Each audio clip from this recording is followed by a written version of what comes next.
E aí, bora ganhar dinheiro? Olá! Hoje a gente vai fazer uma análise de uma estratégia financeira que, olha, parece promissora demais. A ideia de cortar, assim, drasticamente o tempo de um financiamento imobiliário. Sabe aquela dívida de 30 anos, que parece que nunca vai acabar? Pois é, aquela que acompanha a gente por uma vida, né? Exato. E a nossa conversa vai girar em torno de um material que circulou bastante. Um vídeo do canal Primo Pobre no YouTube. Ele detalha a experiência pessoal dele com isso. Então o nosso objetivo aqui é meio que destrinchar essa ideia de amortização, pelo menos como ela é apresentada lá na fonte, né? Entender como funciona na prática. E qual o impacto real, né? O que isso pode significar para quem tá com um financiamento longo aí pela frente. E isso, será que dá mesmo para cortar anos? Talvez mais de uma década dessa dívida? A gente vai ver. O foco é numa ferramenta que, segundo esse relato, assim, muita gente nem sabe que existe direito ou como usar. Ou tem até medo de usar. Talvez, acha que é complicado. Pode ser, mas que, se for bem aplicada, poderia gerar uma economia bem grande e acelerar a quitação da casa própria. Bom, vamos mergulhar nisso então. O ponto de partida é entender por que esses financiamentos tão longos são tão pesados, né? Exatamente. O vídeo começa justamente aí, atacando o problema central. Um financiamento de 30 anos são 360 parcelas. É muito tempo. E o que mais dói nesse modelo todo é a quantidade absurda de juros que se paga. Nossa, nem me fale. A fonte dá um exemplo forte. Pegar 100 mil reais emprestados pode acabar significando pagar mais de 300 mil reais no final. É mais do que o triplo. Impressionante. Tem aquela proporção que choca um pouco. Numa parcela de, sei lá, R$1.000, às vezes só uns R$300 estão de fato diminuindo a sua dívida principal. O resto, os 700, é só juro, parece. Ineficiente, né? É ineficiente do ponto de vista de quem paga, né? A lógica por trás disso é cruel, mas é importante a gente entender. O grande vilão são os juros compostos, agindo por um prazo muito, muito longo. A tal bola de neve. Exatamente. Os juros não são só sobre o valor original, mas sobre os juros que já acumularam antes. Isso vira uma bola de neve financeira ao longo das décadas, sabe? E tem mais. Muitos contratos usam a tabela Price. Ah, sim. O valor da parcela fica fixo, né? Isso, o valor total da parcela fica mais ou menos igual do começo ao fim. Só que no início, como a dívida principal ainda é enorme, a maior parte dessa parcela vai só para cobrir juros. Uma fatia bem pequena que realmente reduz o que você deve. Entendi. Por isso que nos primeiros anos parece que a dívida nem diminui, mesmo pagando certinho todo mês. Exato, é frustrante, mas é a matemática do sistema. Faz todo sentido. Você paga e o saldo devedor quase nada. E é bem nesse ponto que o material que a gente está analisando introduz a tal da amortização. Quase como um antídoto para isso. Um antídoto, boa palavra. A ideia, assim, na superfície, parece simples. Fazer uns pagamentos extras, sabe? Além daquela parcela obrigatória do mês. Mas o pulo do gato, segundo o vídeo, está no destino desse dinheiro extra. E o fascinante aqui é entender por que isso seria tão poderoso. E conecta direitinho com o que a gente falou dos juros. Quando você faz um pagamento extra e direciona ele especificamente para o saldo devedor principal. Que é a dívida original, né? O valor do imóvel mesmo. Isso, você está, na prática, diminuindo a base sobre a qual todos os juros futuros seriam calculados. Não é só pagar a parcela do mês que vem adiantado, entende? É mais profundo. Muito mais. É como se você arrancasse um pedaço da raiz da dívida. Cada real que você amortiza hoje significa que você nunca vai pagar os juros que incidiriam sobre aquele real por todos os anos que ainda faltam no contrato. É uma economia que se multiplica com o tempo, sabe? Nossa, explicado assim fica claro o potencial. E o vídeo passa muito essa sensação de descoberta, quase um segredo bancário sendo revelado. Tem um pouco esse tom, né? O autor compartilha a percepção dele da experiência prática de que essa opção de amortizar não é algo que os bancos fiquem anunciando por aí. Faz sentido, né? Para o banco, quanto mais tempo você paga juros... Pois é. Ele até comenta que a função existe nos aplicativos dos grandes bancos. Ele cita Caixa, Itaú, Santander, mas que às vezes está meio escondida, sabe? não é o botão mais chamativo ali na tela. Interessante. A interpretação que ele dá na fonte é que talvez manter o cliente preso no financiamento por 30 anos seja, financeiramente mais interessante para a instituição. Claro, essa é a visão que está lá no material, né? Uma perspectiva. Sim, é a leitura dele sobre a situação. E aí, entrando na parte mais prática, o vídeo explica como fazer. Diz que quando você acha essa função amortizar lá no aplicativo do banco, geralmente aparecem duas opções principais. Certo. E quais são? A primeira, e a que a fonte recomenda com força, é amortizar pelo prazo. Nesse caso, o dinheiro extra que você paga serve para diminuir o número de parcelas que ainda faltam. Ah, entendi. Então você não só paga um valor, mas elimina parcelas lá do final do contrato. Exatamente. Um pagamento extra pode eliminar várias parcelas futuras, não só uma. E a lógica apresentada é que essa é a forma mais eficiente de cortar os juros de longo prazo. Porque você está literalmente encurtando o tempo que a dívida existe e que os juros podem agir. Parece lógico mesmo. Menos tempo, menos juros acumulados. E a segunda opção seria amortizar pela prestação. Nesse caso, o dinheiro extra que você coloca lá reduz o valor das parcelas futuras, mas o prazo original do financiamento, aqueles 30 anos, por exemplo, continua o mesmo. Então a parcela fica mais leve no bolso todo mês, mas a dívida continua lá por 30 anos. Isso. E o vídeo argumenta contra essa opção. Diz que apesar de aliviar o orçamento mensal, ela não combate o grande problema, que são os juros acumulados ao longo de décadas. O foco da estratégia primo pobre, como ele chama, é se livrar da dívida o quanto antes. Entendi. O objetivo principal é reduzir o tempo total e, consequentemente, o custo total com juros. Perfeito. E um ponto que o vídeo parece querer ressaltar muito é um efeito que soa quase mágico, ou pelo menos desproporcional, né? Tem isso. Como assim? Ele sugere que um pagamento extra, mesmo que não seja um valor enorme, acho que ele usa o exemplo de R$200, não é? Isso, valores pequenos também. Pois é. Mesmo esses valores menores poderiam ter um impacto surpreendentemente grande quando você escolhe amortizar pelo prazo. E por quê?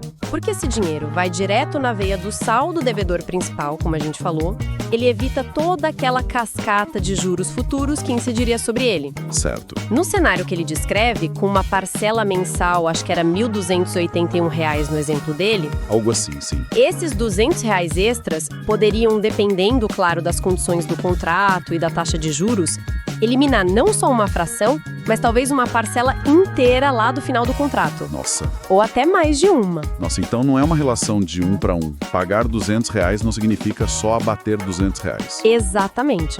Pela forma como ataca os juros futuros, é como se cada real extra ganhasse um poder multiplicado para cortar o futuro da dívida. É esse o ponto que ele tenta enfatizar. Uau. Se a gente conecta isso ao quadro geral, né, o potencial de economia total e de redução de tempo parece ser realmente significativo.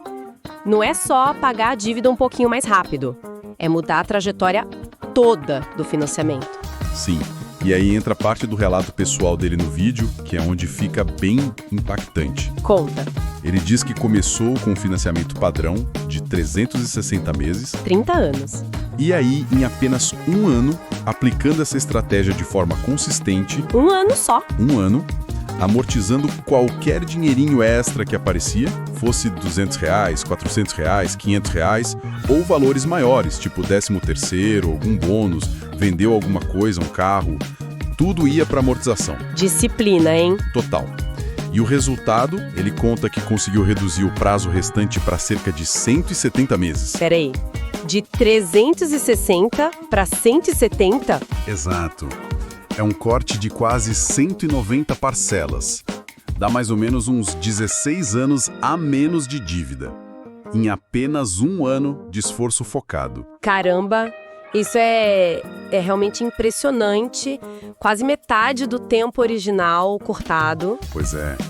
E a chave, segundo ele, foi a disciplina de fazer isso sempre que podia e, crucialmente, sempre escolher a opção de reduzir prazo. Faz sentido, conecta com a lógica de atacar os juros de longo prazo. E essa prática toda, ela se encaixa numa filosofia maior que o canal defende, que ele chama de filosofia primo pobre, né? Pelo menos como está descrito lá na fonte. E qual seria essa filosofia? A mensagem é bem direta. Para quem tem dívidas com juros altos e de longo prazo, como financiamento de imóvel, a prioridade financeira número 1 deveria ser quitar essas dívidas o mais rápido possível.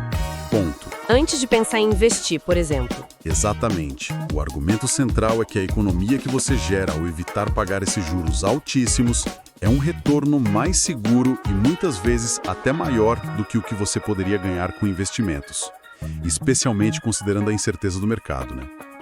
Interessante essa perspectiva. Ele usa até uma frase de efeito, algo como: o melhor investimento é eliminar todas as dívidas. Focar nisso primeiro. É uma mentalidade que exige, claro, uma dose bem grande de disciplina financeira, né? E uma redefinição de prioridades. Sem dúvida. E o vídeo associa isso a uns conselhos bem pragmáticos, pé no chão, como evitar gastos que ele considera supérfluos. Ele até usa uns exemplos, tipo: não gastar R$1.000 num tênis da moda se você tem essa dívida enorme pendurada. Chega a usar a expressão não ser jegue, né? Sim, ele usa essa expressão. É o jeito direto dele falar. A ideia é canalizar qualquer sobra de dinheiro, por menor que seja, para amortização. Isso levanta uma questão importante, né? Sobre como cada pessoa equilibra os desejos e necessidades do presente com esses objetivos financeiros de longo prazo. É verdade. A casa própria quitada versus outras coisas. Exato. É uma escolha muito pessoal que envolve estilo de vida, planejamento. Não tem resposta única, né? Mas a estratégia dele é bem focada. Primeiro, a quitação. E vale registrar uma ressalva importante que ele mesmo faz no vídeo. Ele faz questão de dizer que não é um especialista formal, um contador, um planejador financeiro certificado. Tá, bom saber. Ele se apresenta como alguém que está compartilhando a experiência prática dele, algo que ele aprendeu com a vida, nas palavras dele, e que funcionou para ele. É um relato pessoal, não uma consultoria. É entendido. É um testemunho, digamos assim. Para quem ficou interessado e quer tentar seguir esses passos, o material sugere um caminho bem direto. Fuçar lá no aplicativo de habitação do seu banco até achar a opção amortizar. Pode não estar na cara, talvez precise procurar um pouco. Certo, tem que ter um pouco de paciência para encontrar. Segundo, quando for fazer o pagamento extra por ali, ter certeza de escolher a opção que reduz o prazo ou reduz o número de parcelas. Não aquela que só diminui o valor da prestação. Foco no tempo, não no valor mensal da parcela. Exato. E terceiro, criar o hábito. Direcionar qualquer grana extra para isso. Sobrou R$200, amortiza. Recebeu o 13º, vai para amortização. Vendeu alguma coisa, amortiza também. A frequência e a consistência parecem ser a chave, pelo menos na experiência que ele relatou. Faz sentido. Pequenos valores, mas feitos com frequência, podem somar um impacto grande no longo prazo, pela lógica que ele apresentou. Então, o que a gente pode tirar de essencial dessa análise toda, a ideia central apresentada lá na fonte, é que a amortização, se feita com foco na redução do prazo, surge como uma ferramenta, potencialmente muito poderosa. E acessível, né? Tá ali no app do banco, como ele diz. Exatamente, acessível e que permitiria encurtar, significativamente o tempo e o custo total de um financiamento imobiliário, simplesmente fazendo esses pagamentos extras direto no coração da dívida, que é o saldo devedor. E para a gente fechar, a fonte nos deixa com uma reflexão interessante sobre custo de oportunidade, que acho que vale a pena a gente pensar um pouco. Qual seria? De um lado, você tem essa economia substancial e, mais importante, garantida, dos juros que você deixa de pagar ao quitar a dívida mais cedo. É um dinheiro que com certeza não vai sair do seu bolso. Certo, é uma economia certa. Do outro lado, você tem os ganhos potenciais, mas sempre incertos, de pegar esse dinheiro extra e aplicar em investimentos enquanto continua carregando a dívida do imóvel por anos e anos. A clássica dúvida: pago a dívida ou invisto? Exatamente. E a questão provocativa que fica, olhando pela perspectiva da fonte, é: como essa estratégia de priorizar radicalmente a quitação da dívida imobiliária, usando a amortização como ferramenta principal, poderia mudar a forma como a gente encara o planejamento financeiro de longo prazo. Especialmente quando a gente compara com as abordagens mais, digamos, convencionais, que muitas vezes sugerem buscar um equilíbrio. Pagar um pouco da dívida, investir um pouco ao mesmo tempo.